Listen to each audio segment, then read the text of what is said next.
तो इस वीडियो में हम करने वाले हैं स्ट्रेंजर थिंग्स के सीजन 3 का रिकैप। तो शुरू करते हैं। अब कहानी शुरू होती है 1984 में, जहां हम देखते हैं एक रशिया की लैब में अपसाइड डाउन वर्ल्ड का पोर्टल खोलने की कोशिश कर रहे हैं साइंटिस्ट और कर्नल अपने एक एजेंट के साथ, जो एक्सपेरिमेंट फेल हो जाता है। फिर स्टोरी शिफ्ट होती है 1 साल बाद हॉकिंस में, जहां 11 और माइक रिलेशनशिप में है, पर यह बात हॉपर को बिल्कुल नहीं पसंद। उसके बाद माइक एंड पार्टी जाते हैं वहाँ एक मॉल में जो अभी नया खुला है हॉकिंस में, और वहाँ आइसक्रीम शॉप में काम करता है स्टीव, एक न्यू कैरेक्टर रॉबिन के साथ। फिर स्टीव हेल्प करता है इनकी बैक डोर से थिएटर में जाने के लिए।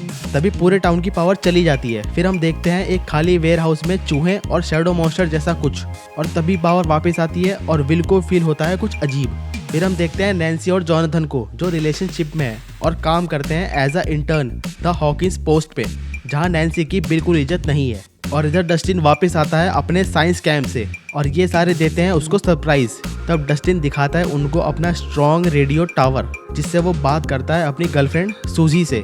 फिर ये सब जाते हैं ऊंची पहाड़ी पे ये टावर फिक्स करने। फिर हम देखते हैं बिली को, जो जॉब कर रहा है एज अ लाइफ गार्ड एक स्विमिंग पूल पे, जहाँ माइक की मॉम कैरन के साथ बाकी आंटियां भी इस पे लाइन मारती हैं। और इधर हॉपर आया है जॉयस से बात करने कि वो परेशान है माइक और 11 की रिलेशनशिप से, तो वो उसे देती है कुछ टिप्स। उसके साथ हमें यहाँ इन दोनों का कनेक्शन भी देखने को मिलता है।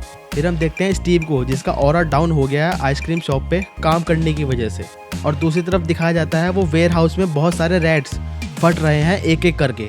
और इधर बिली पूछता है कैरन से डेट के लिए, मतलब ये बंदा पूरा आशिकी हो रहा कतई। उसके बाद ये पूरी पलटन पहुंचने वाले होते हैं पहाड़ी पर, लेकिन बीच में ही माइक और 11 चले जाते हैं, और ये बात बिल को बिल्कुल पसंद नहीं आती। फिर ये सब पहुंचते हैं ऊपर और फिक्स करते हैं वो टावर, पर सूजी से बात नहीं हो पाती। इधर जॉयस घर पे याद कर रही है बॉब को, तभी वहाँ होता है कुछ अजीब। फ्रिज पे लगी मैग्नेट्स सारी गिर जाती हैं एकदम से। फिर नैन्सी को ऑफिस में आती है एक कॉल रैट्स की बीमारी से रिलेटेड, तो ये दोनों जाते हैं उस एड्रेस पे। और दूसरी तरफ हॉपर समझाता है माइक को 11 से दूर रहने के लिए, फुल धमकी भरे अंदाज में, और ये बहुत फनी सीन था। फिर हम देखते हैं डस्टिन को, जो ट्राई कर रहा है सूजी से बात करने के लिए, पर लेट होने की वजह से सब चले जाते हैं। तभी उस टावर से कनेक्ट हो जाता है एक रशिया का स्टेशन, जहां उसे मिलता है एक मैसेज रशियन लैंग्वेज में। फिर इधर कैरन रेडी होती है डेट के लिए, पर उसे ये गलत लगता है तो वो जाना करती है कैंसिल। और दूसरी तरफ वेयर हाउस के पास बिली का हो जाता है एक्सीडेंट, और एक क्रीचर उसे खींच के ले जाता है उस वेयर हाउस के अंदर। तभी वो किसी तरह बाहर आता है, लेकिन अब वो कंट्रोल में है माइंड फ्लेयर के। फिर हम देखते हैं माइक को, जो बहाना करके 11 से दूरी बना रहा है हॉपर की धमकी की वजह से, और इसीलिए हॉपर है फुल खुश। और तब वो जाता है जॉयस के पास खुशखबरी देने, और ये डिसाइड करते हैं डिनर पे जाने का। तभी हॉपर पे आती है एक कंप्लेन, और इधर हम देखते हैं दोबारा से बेस्ट जोड़ी। डस्टिन आता है स्टीव से मिलने, बहुत ही फनी सीन। तभी डस्टिन बताता है स्टीव को वो रशियन मैसेज के बारे में, जिसे डिकोड करके उनका प्लान है अमेरिका के हीरोज बनने का। और इधर 11 जाती है मैक्स को बताने कि माइक उसे इग्नोर कर रहा है, तो ये लोग जाते हैं मॉल मजे करने। और दूसरी तरफ माइक को समझाता है लूकस। अब पूल पे कैरन बिली से माफ़ी मांगती है, पर बिली माइंड फ्लेयर के कंट्रोल में है, तो वो उसे कहता है दूर रहने को। तभी सीन शिफ्ट होता है मॉल में, जहां एरिका परेशान कर रही है रॉबिन को, और वहीं स्टीव और डस्टिन डिकोड करने की कोशिश कर रहे हैं उस मैसेज को, लेकिन इसमें इनकी हेल्प करती है रॉबिन। दूसरी तरफ नैन्सी और जॉनथन आए हैं उसी एड्रेस पे, जहां एक बूढ़ी औरत के घर में रैट्स खा रहे हैं खाद, और फिर वो रैट भी फट जाता है वेयर हाउस के चूहों की तरह। तभी हॉपर को हम देखते हैं मेयर के ऑफिस में, जहां लोग प्रोटेस्ट कर रहे हैं मॉल के खिलाफ, और मेयर, जिसका नाम लैरी है, वो हॉपर को बोलता है इन लोगों को हटाने के लिए। और इधर बिली का सीन दोबारा दिखाया जाता है, जहां कंफर्म होता है वो माइंड फ्लेयर के मिशन पे है, जो है उसकी आर्मी बनाने का। और यहाँ मॉल में मिलते हैं माइक और 11, जिनके बीच में होती है थोड़ी टनाटनी। इधर हॉपर डिनर पे रेडी होके आता है, पर जॉयस बिजी है मैग्नेट्स वाले मैटर को लेके, जिसके बारे में वो पूछती है मिस्टर क्लार्क से, जो बताते हैं ऐसा तब होगा अगर कोई बड़ी इलेक्ट्रोमैग्नेटिक मशीन आसपास हो। और दूसरा डस्टिन की टीम को पता लगता है कि वो मैसेज रशिया से नहीं बल्कि हॉकिंस से ही आया है। और इधर बिली अपनी कॉलीग हैदर को किडनैप करके लाता है वेयर हाउस, जहां हमें रियल बॉडी में दिखता है माइंड फ्लेयर। फिर हम देखते हैं मैक्स और 11 घर पे पावर का यूज करके नजर रख रहे हैं माइक और लूकस पे। तभी एक गेम में वो देखते हैं बिली को, जो हैदर के साथ है और कुछ अजीब कर रहा है, तो 11 डर जाती है, और फिर वो जाते हैं बिली का रूम चेक करने। और इधर जॉयस बताती है हॉपर को बड़ी इलेक्ट्रोमैग्नेटिक मशीन के बारे में, लेकिन हॉपर करता है गुस्सा डिनर पे ना आने के लिए। तो जॉयस निकल जाती है अकेले और उसके पीछे भागता है हॉपर। अब दूसरी तरफ नैन्सी वो रैट वाली स्टोरी रखती है अपने एडिटर के सामने, पर वो सब बनाते हैं उसका मजाक। लेकिन नैन्सी इस मैटर का प्रूफ ढूंढने निकल जाती है। और इधर माइक के घर पे विल का होता है इन दोनों के साथ झगड़ा, क्योंकि वो अपने इस ग्रुप को तोड़ रहे हैं अपनी गर्लफ्रेंड्स की वजह से। तभी गुस्से में घर जाने पर विल को फील होता है कि माइंड फ्लेयर वापिस आ गया है। और इधर 11 और मैक्स को मिलता है हैदर का सामान बिली के रूम से। तो ये लोग जाते हैं पूल हैदर का पता करने, और वहाँ 11 अपनी पावर से देखती है हैदर डेंजर में है। अब इधर हॉकिंस लैब में आ चुके हैं हॉपर और जॉयस, लेकिन यहाँ सब ठीक है। तब होती है इनकी थोड़ी इमोशनल बातें और पता चलता है कि जॉयस अपना घर बेच रही है। और तभी वहाँ चेकिंग करते टाइम वो रशियन एजेंट करता है हॉपर पे हमला। और दूसरी तरफ वो रशियन मैसेज क्रैक कर लिया है रॉबिन ने, और ये टीम पता लगा लेती है उनके अड्डे का। और इधर 11 और मैक्स आ गए हैं हैदर के घर, और यहाँ हमें पता चलता है कि हैदर उस एडिटर की बेटी है जिसके लिए नैन्सी और जोनाथन काम करते हैं। तो यहाँ बिली इनको समझाता है कि सब ठीक है, लेकिन बिली माइंड फ्लेयर के कंट्रोल में है। तो वो 11 को देख के समझ जाता है कि यही है जिसने पोर्टल बंद किया था। फिर उनके वहाँ से जाने के बाद हैदर के माँ बाप भी बन जाते हैं इनकी आर्मी का हिस्सा। और इधर नैन्सी और जोनाथन आए हैं उस औरत के घर पे, लेकिन वो अब माइंड फ्लेयर के कंट्रोल में है और खा रही है खाद। लेकिन मेडिकल वाले इसको एडमिट कर देते हैं हॉस्पिटल में, और इसी वजह से इन दोनों को फायर कर देता है इनका एडिटर। दूसरी तरफ माइक और सब दोस्त एक साथ मिलते हैं और पता करते हैं कि माइंड फ्लेयर जिंदा तो है, पर उसका नया होस्ट बिली है कि नहीं। और इधर हॉपर को आता है होश लैब के हमले के बाद। फिर जॉयस के बताने पर कि वो बंदा बाइक पे था, तो उसे याद आता है कि ऐसा एक आदमी उसने मेयर के ऑफिस में देखा था। तो वो जाके उससे पूछता है थोड़े प्यार से। तब लैरी बताता है कि उन लोगों को बहुत सारी प्रॉपर्टी चाहिए थी जहाँ उन्हें करना था कुछ काम। तब जॉयस समझ जाती है कि वो पोर्टल लैब में नहीं कहीं और खुला है। तो वो जाते हैं सारी प्रॉपर्टी चेक करने। इधर नैन्सी को अपनी स्टोरी कंटिन्यू रखने के लिए बोलती है उसकी मॉम। तो वो जाती है उस बूढ़ी औरत से मिलने हॉस्पिटल में, जहां उसकी हालत हो रही है खराब। और इधर 11 और पूरी टीम बिली को ट्रैप करके ट्रिगर कर देते हैं माइंड फ्लेयर को, और होती है यहाँ तगड़ी फाइट।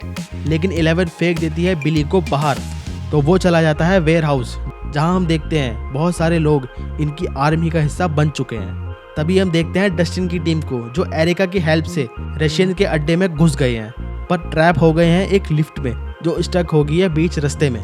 और इधर हॉपर को चेक करते हुए मिलता है एक घर जिसके नीचे है लैब, और वहाँ उन्हें मिलता है एलेक्सी, जो बंदा स्टार्टिंग में दिखा था, और यह है एक रशियन साइंटिस्ट। तभी वो एजेंट करता है इन पे हमला फुल गोलियों से। तब ये सब किसी तरह निकल जाते हैं वहाँ से बच के। अब इधर नैन्सी और जोनाथन मिलते हैं विल और सब से, और करते हैं अपना डेटा ट्रांसफर, और जाते हैं एडिटर टॉम के घर पे, जहाँ उन्हें लगता है कुछ हुआ है गलत। तो वो तय करते हैं माइंड फ्लेयर की लोकेशन पता करने का, जिसके लिए वो प्लान करते हैं उस औरत को रिलीज करने का हॉस्पिटल से। इधर हॉपर और जॉयस जाते हैं एलेक्सी को लेकर मरी के पास, जो रशियन जानता है। फिर हॉस्पिटल में ये सब आए हैं, लेकिन एक टाइम पे 2 विजिटर्स अलाउड है। तो नैन्सी और जोनाथन जाते हैं उस औरत के रूम में, पर वहाँ एंट्री होती है टॉम और उसके दोस्त की, जो हमला करते हैं इन दोनों पर, और मरने के बाद ट्रांसफॉर्म होते हैं एक क्रीचर में। तब होती है इन दोनों की फील्डिंग सेट, और नैन्सी का खेल खत्म होने वाला होता है। तो वहाँ आती है 11 और उसे बचा लेती है, और फिर वो मॉन्स्टर जाके कनेक्ट हो जाता है सीधा माइंड फ्लेयर से। और इधर वो एजेंट मेयर को धमकी देता है हॉपर को ढूंढने की। और दूसरी तरफ एलेक्सी को समझ में आता है कि वो हॉपर के साथ सेफ है, तो वो करता है उनकी हेल्प और सब समझाता है। और इधर डस्टिन की टीम नीचे लैब में आ गए हैं, और ये देखते हैं वो बड़ी सी मशीन जिससे पोर्टल खोलने की प्रोसेस चल रही है। तभी ये स्पॉट हो जाते हैं, लेकिन स्टीव और रॉबिन सेफली भगा देते हैं डस्टिन और एरिका को, और खुद फंस जाते हैं। अब इधर नैन्सी और बाकी बोलते हैं 11 को ढूंढना होगा माइंड फ्लेयर की आर्मी को। तो माइक करता है मना, और यहाँ एलेक्सी समझाता है कि ये पोर्टल खोलने का एक्सपेरिमेंट रशिया में भी हुआ था, पर फेल हो गया। लेकिन हॉकिंस में ये पोर्टल एक बार खुल चुका है, और जब बंद किया तो वो अभी कच्चा है, और इसीलिए रशियन इसको खोलने की कोशिश कर रहे हैं दोबारा, इसको वेपनाइज करने के लिए। तो ये कॉल करते हैं आर्मी को और जाते हैं हॉकिंस। और इधर स्टीव की हालत खराब कर दी है रशियंस ने पीट पीट के, और यहाँ हमें कनेक्शन देखने को मिलता है इन दोनों के बीच। तभी वहाँ आते हैं डस्टिन और एरिका इनको बचाने, और ये निकल आते हैं उस लैब से। और दूसरी साइड 11 पता करती है माइंड फ्लेयर की लोकेशन बिली के जरिए, लेकिन होता है उसका उल्टा। माइंड फ्लेयर आता है इनकी लोकेशन पे और 11 पे करता है हमला और काट लेता है उसके पैर पे, लेकिन ये किसी तरह बच के वहाँ से भागते हैं और पट्टी करते हैं 11 के पैर की। फिर हम देखते हैं स्टीव रॉबिन को अपनी फीलिंग्स बताता है, पर रॉबिन बोलती है उसे लड़कों में इंटरेस्ट नहीं है, तो स्टीव होता है मायूस, पर इनकी दोस्ती टेक ओवर कर लेती है। इधर हॉपर की टीम आई है 4 जुलाई के मेले में बच्चों को ढूंढने, पर यहाँ इन्हें देख लेता है मेयर और वो फोन करता है उस एजेंट को, और वो एजेंट वहाँ आके एलेक्सी को गोली मार देता है और हो जाती है उसकी डेथ। तब हॉपर और जॉयस मरी के साथ भाग जाते हैं वहाँ से एक बंदे का वॉकी लेके। तभी इन सब का होता है टीम अप और पता लगता है कि 11 के पैर में माइंड फ्लेयर का छोटा सा क्रीचर है, तब वो पूरे पेन में निकाल देती है उसे बाहर और इसी के साथ इसकी पावर्स चली जाती है। और यहाँ एंट्री होती है हॉपर की टीम की। फिर यहाँ पे होता है डेटा ट्रांसफर और होता है सबसे बढ़िया काउंटर एरिका वर्सेस मरी, जो one of the funny scene है पूरे सीजन का। और यहाँ होती है थोड़ी इमोशनल बातें और बनती है 3 टीम। हॉपर की टीम जाती है मशीन बंद करने और डस्टिन की टीम जाती है इनको गाइड करने के लिए टावर पे जो पहाड़ी पर है, और थर्ड टीम जाती है 11 को सेफ जगह ले जाने, लेकिन वहाँ आ जाता है बिली, जिससे डर के वो वापस आ जाते हैं मॉल में। और तब होता है असली गेम शुरू। वहाँ आता है फुल साइज माइंड फ्लेयर। तब शुरू होती है छुपन छुपाई मॉल में। फिर किसी तरह ये बाहर निकलते हैं, पर बाहर बिली आता है इनकी तरफ कार से फुल स्पीड में, लेकिन स्टीव एक जोरदार टक्कर मारकर उसे कर देता है साइड। फिर ये भागते हैं वहाँ से और इनके पीछे पीछे माइंड फ्लेयर। और इधर लैब में वो 2 की जिस वॉल्ट में है उनके लिए मरी का कोड हो जाता है गलत, तो डस्टिन हेल्प लेता है अपनी गर्लफ्रेंड सूजी से, जो हेल्प करती है उनकी, लेकिन एक गाना सुनने के बाद, वो भी डस्टिन की आवाज़ में, जो सेकंड बेस्ट फनी सीन है इस सीजन का।